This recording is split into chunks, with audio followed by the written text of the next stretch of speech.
दोस्तों मेरे चैनल पे अगर पहली बार आए हैं तो लाइक और सब्सक्राइब करें, इससे मेरा मनोबल बढ़ता है। हेलो दोस्तों, मेरे चैनल पर एक नई कहानी में आपका स्वागत है। ये कहानी मेरे और मेरे फुफेरे भाई की है। यह उस समय की बात है जब मेरा फुफेरा भाई मेरे घर एक दावत में आया था। मेरा नाम कामिनी है। अक्सर मेरे भाई की नज़र मेरे ऊपर रहती है। मुझे कुछ बुरा नहीं लगता क्योंकि वह मेरा भाई है।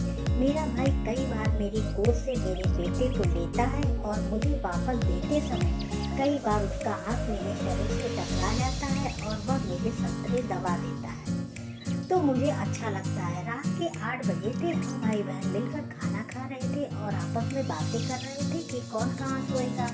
मोहन ने कहा मैं दीदी के साथ सोऊंगा। यह सुनकर मेरी बहन खुश हो गई और इधर मैं भी खुश थी कि मेरा भाई मेरे साथ सोएगा। रात को जब मैं कमरे में सोने के लिए गई तो बैग से नाइटी निकालने लगी, पर बैग में मुझे नाइटी नहीं दिखी। तो दूसरे कमरे में गई और दीदी से अपनी नाइटी के लिए बोली। दीदी ने मुझे अपनी नाइटी दे दी और नाइटी लेकर कमरे में वापस आ गई तो देखा मेरा भाई हाफ पैंट पहने सो रहा था। उसका खुला आकाश साफ दिख रहा था। मैंने दरवाजे को अंदर से बंद कर दिया और अपने भाई की तरफ देखकर नाइटी पहनने की सोचने लगी।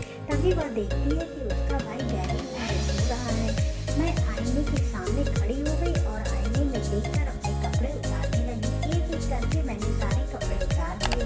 अचानक से मेरी नजर आईने पर पड़ी तो देखा मेरा भाई मुझे चोरी छिपे देख रहा था।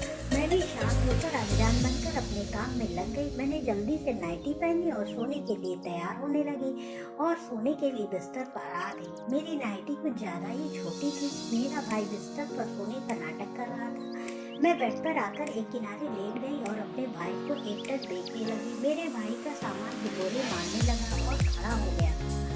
अचानक से मेरी नींद लग गई और मैं गहरी नींद में सो गई। रात को मेरा भाई उठा और मेरे से चिपक कर सो गया और धीरे धीरे वह मेरे बदन को सहलाने की कोशिश करता है, पर उसकी हिम्मत नहीं हुई।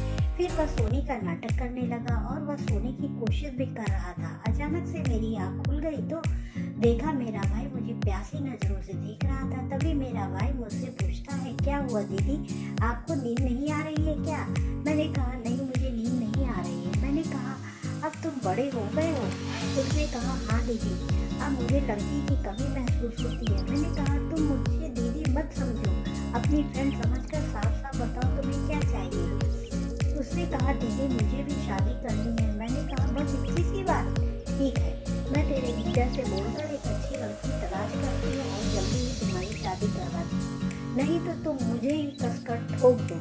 इस तरह मैंने दीदी को खूब ठोका और चरम सुख को प्राप्त किया और फिर हम लोग सो गए। दोस्तों वीडियो अच्छा लगा हो तो लाइक करें, सब्सक्राइब करें, शेयर करें, कमेंट करके जरूर बताएं कि स्टोरी के विषय में आपकी क्या राय है। बेल आइकन को